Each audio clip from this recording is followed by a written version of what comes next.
Hello दोस्तों, नमस्कार। स्वागत है आपका स्टडी सिंधु में। तो आज हम बात करेंगे इस वीडियो में हिंदी व्याकरण बहुविकल्पीय प्रश्न यूपी-टीईटी 2011 मॉडल पेपर के बारे में, जिसका परीक्षा हुआ था 13 नवंबर 2011 को। ये देखते हैं, पहला प्रश्न दिया हुआ है, अपमान में किस उपसर्ग का प्रयोग हुआ है। पहला विकल्प दिया हुआ है आपके सामने अव, दूसरा उप, तीसरा अति, चौथा अप। तो अपमान में किस उपसर्ग का प्रयोग हुआ है? तो अप उपसर्ग का प्रयोग हुआ है। चौथा विकल्प आपका राइट हो जाएगा। ठीक है। दूसरा प्रश्न है, दुरवस्था में किस उपसर्ग का प्रयोग हुआ है। ठीक है। पहला विकल्प है दुस, दूसरा दुर, तीसरा अव, चौथा दु। तो दुरवस्था में किस उपसर्ग का प्रयोग हुआ है? तो दूर। दूसरा ऑप्शन सही हो जाएगा। ठीक है। तीसरा क्वेश्चन है, पराजय में किस उपसर्ग का प्रयोग हुआ है। पहला विकल्प आपके सामने है परि, दूसरा प्र, तीसरा परा, चौथा आ। ठीक है। तो पराजय में किस उपसर्ग का प्रयोग हुआ है? तो परा। तीसरा ऑप्शन करेक्ट हो जाएगा आपका। ठीक है। चौथा क्वेश्चन दिया हुआ है, द्विगु समास का उदाहरण है।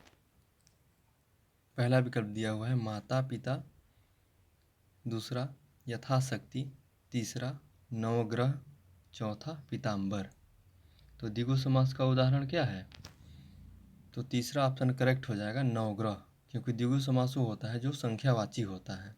माता पिता क्या है? द्वंद्व समास का यथाशक्ति अव्ययी भाव, पीताम्बर बहुव्रीहि, और ये नवग्रह जो है ये द्विगु समास का उदाहरण है। ठीक है। तीसरा आंसर करेक्ट हो जाएगा आपका। पांचवा क्वेश्चन है, हिंदी किस लिपि में लिखी जाती है। पहला दिया हुआ है विकल्प आपके सामने ब्राह्मी, दूसरा देवनागरी लिपि में लिखी जाती है, या तीसरा विकल्प है गुरुमुखी में, या चौथा विकल्प है पंजाबी। तो हिंदी किस लिपि में लिखी जाती है? तो दूसरा आपका विकल्प सही हो जाएगा, देवनागरी लिपि में लिखी जाती है हिंदी। ठीक है। दूसरा विकल्प आपका सही हो जाएगा। छठा क्वेश्चन है, सर्वनाम के कितने भेद होते हैं।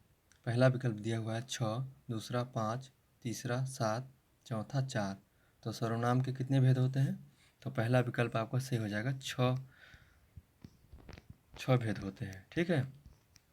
सातवां क्वेश्चन है, आकाश पाताल के बीच लगने वाला जो चिन्ह है क्या कहलाता है। पहला विकल्प है अल्प विराम बोलते हैं, दूसरा विकल्प क्या है विस्मयादि बोधक, तीसरा योजक चिन्ह, चौथा उद्धरण चिन्ह। तो आकाश पाताल के बीच लगने वाला चिन्ह क्या है? ये तीसरा विकल्प आपका सही हो जाएगा, इसको योजक चिन्ह बोलते हैं। ठीक है। तीसरा विकल्प। आठवां क्वेश्चन है, यह नई साड़ी है। वाक्य में नई शब्द है। पहला विकल्प है सर्वनाम, दूसरा क्रिया, तीसरा क्रिया विशेषण, चौथा विशेषण। तो यह नई साड़ी है, वाक्य में नई क्या है? तो साड़ी के क्या बता रही है? विशेषता बता रही है। ठीक है। तो इसका चौथा ऑप्शन करेक्ट हो जाएगा, विशेषण। नौवां क्वेश्चन है, नीचे दिए गए विकल्पों में से तत्सम शब्द का चयन कीजिए। ठीक है। तत्सम शब्द वो होता है जो संस्कृत होता है। ठीक है। संस्कृत शब्द। पहला विकल्प दिया हुआ है आम्र, दूसरा दूध, तीसरा शहीद, चौथा खिड़की। तो तत्सम शब्द का चयन करना है। ठीक है। तो आपका पहला विकल्प सही हो जाएगा आम्र। ठीक है। आम्र तत्सम शब्द है। 10वां क्वेश्चन है, दिए गए विकल्पों में से तद्भव शब्द का चयन कीजिए। पहला विकल्प दिया हुआ है बैंक, दूसरा अग्नि, तीसरा अमीर, चौथा मुंह। तो तद्भव शब्द क्या होता है? जो हिंदी संस्कृत का हिंदी रूपांतरण होता है। ठीक है। तो इसका चौथा ऑप्शन करेक्ट हो जाएगा, मुंह। ठीक है। अगला क्वेश्चन है, निम्नलिखित में से कौन सा शब्द सूर्य का पर्यायवाची नहीं है। ठीक है। इसमें नहीं पूछा है। ठीक है। सूर्य का पर्यायवाची कौन सा एक नहीं है।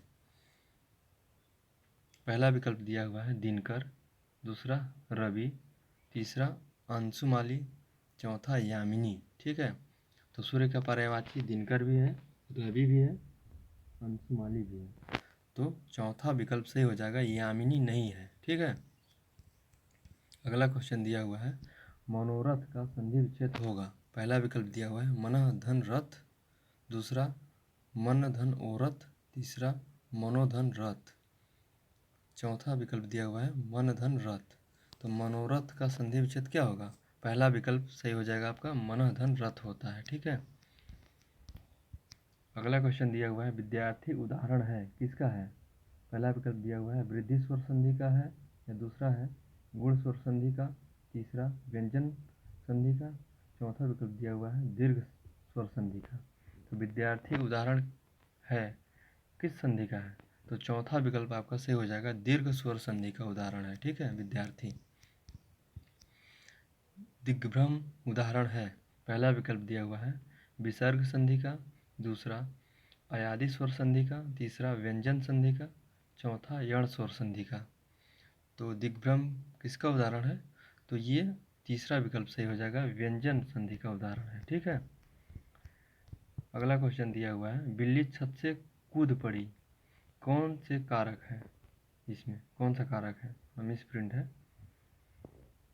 पहला विकल्प दिया हुआ है अधिकरण कारक, दूसरा कर्म कारक, तीसरा संप्रदान कारक, चौथा अपादान कारक। ठीक है।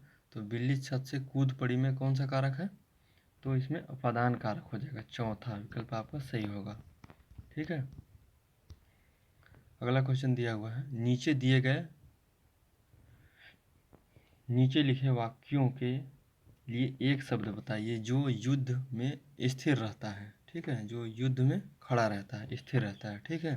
पहला विकल्प दिया हुआ है यशस्वी, दूसरा सत्याग्रही, तीसरा युधिष्ठिर, चौथा अश्वारोह। तो युद्ध में जो स्थिर रहता है उसके लिए क्या एक शब्द प्रयोग होगा? युधिष्ठिर। तीसरा विकल्प आपका करेक्ट हो जाएगा। ठीक है। अगला क्वेश्चन है, शैव कहते हैं, पहला विकल्प है जो शिव की उपासना करता है, दूसरा जो शक्ति की उपासना करता है, तीसरा विकल्प है जो विष्णु की उपासना करता है, चौथा विकल्प है जो किसी की उपासना नहीं करता है। तो शैव किसे कहते हैं? जो शिव की उपासना करता है उसे शैव कहते हैं। पहला विकल्प आपका सही हो जाएगा। ठीक है। अगला क्वेश्चन है, वाचाल कहते हैं, पहला विकल्प है जो जल्दी चलता है, दूसरा विकल्प है जिसकी चाल ठीक न हो, तीसरा जो बहुत बोलता है, चौथा विकल्प है जो चुप रहता है। तो वाचाल किसे कहते हैं? जो बहुत बोलता है। तीसरा विकल्प आपका सही हो जाएगा। ठीक है। अगला क्वेश्चन है, श्याम धीरे धीरे चलता है, धीरे धीरे शब्द है, पहला विकल्प दिया हुआ है क्रिया है, दूसरा है क्रिया विशेषण, तीसरा विशेषण है, या इनमें कोई नहीं है। ठीक है। तो श्याम धीरे धीरे चलता है में धीरे धीरे शब्द क्या है? श्याम धीरे धीरे चलता है, तो ये क्या हो जाएगा? क्रिया की विशेषता बता रहा है, इस वजह से क्रिया विशेषण होगा। दूसरा विकल्प आपका सही हो जाएगा। अगला क्वेश्चन दिया हुआ है, निम्न में से वर्तनी का चयन कीजिए। पहला दिया हुआ विकल्प आनुषंगिक, दूसरा आनुषंगिक, तीसरा अनुषंगिक, चौथा विकल्प दिया है आनुषंगिक। तो पहला विकल्प आपका सही हो जाएगा, मूर्धन्य स वाला और गौ में छोटी का मात्रा जो लगा है, आनुषंगिक। ठीक है। अगला क्वेश्चन दिया है, निम्न में शुद्ध वर्तनी का चयन कीजिए। पहला विकल्प दिया हुआ है अंताक्षरी, दूसरा अंत्याक्षरी, तीसरा विकल्प है अंत अक्षरी, चौथा विकल्प दिया हुआ अंताक्षरी। तो दूसरा विकल्प सही हो जाएगा आपका, अंत्याक्षरी हो जाएगा शुद्ध वर्तनी। अगला क्वेश्चन दिया हुआ है, निम्न में से शुद्ध वर्तनी का चयन कीजिए। पहला विकल्प दिया हुआ है सुषमा, दूसरा सुषमा, तीसरा सुषमा, चौथा विकल्प है सुषमा। तो पहला आपका सही हो जाएगा सुषमा। ठीक है। सही आंसर होगा। अगला क्वेश्चन है, घुमक्कड़ शब्द में प्रयुक्त प्रत्यय है। पहला विकल्प दिया हुआ है ओड़ा, दूसरा अक्कड़, तीसरा आक, चौथा ऊ। तो तो घुमक्कड़ में कौन सा प्रत्यय प्रयुक्त हुआ है? तो घुमक्कड़ में दूसरा विकल्प आपका सही हो जाएगा, अक्कड़ प्रत्यय का प्रयोग हुआ है। डिबिया शब्द में प्रयुक्त प्रत्यय है, पहला विकल्प दिया हुआ है या, दूसरा आ, तीसरा आई, चौथा ई।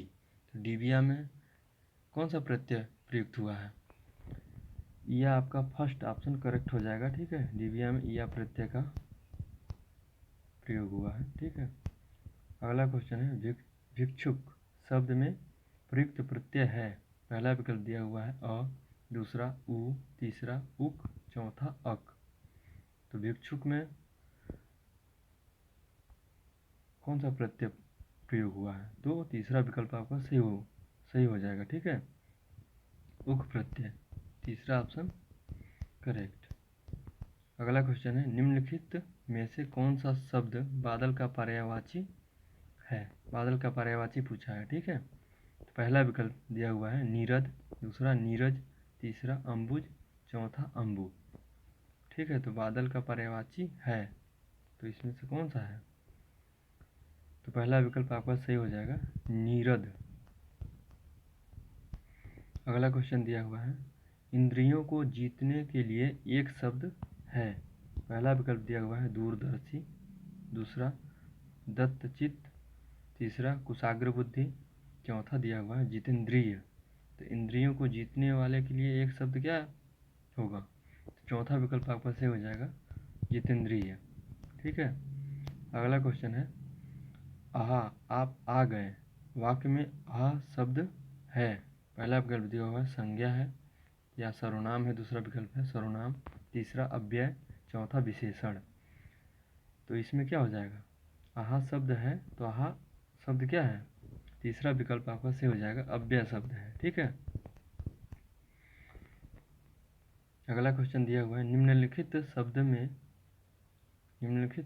में से पुल्लिंग शब्द कौन सा है? निम्नलिखित में से पुल्लिंग शब्द कौन सा है? पहला विकल्प दिया हुआ है नदी, दूसरा पानी, तीसरा इलायची, प्यास, चौथा दिया हुआ विकल्प प्यास। नदी बहती है, पानी पिया जाता है, इलायची खाई जाती है, प्यास लगती है। इस वजह से पानी आपका सही हो जाएगा। पानी शब्द क्या है? पुल्लिंग है, पानी पिया जाता है। ठीक है,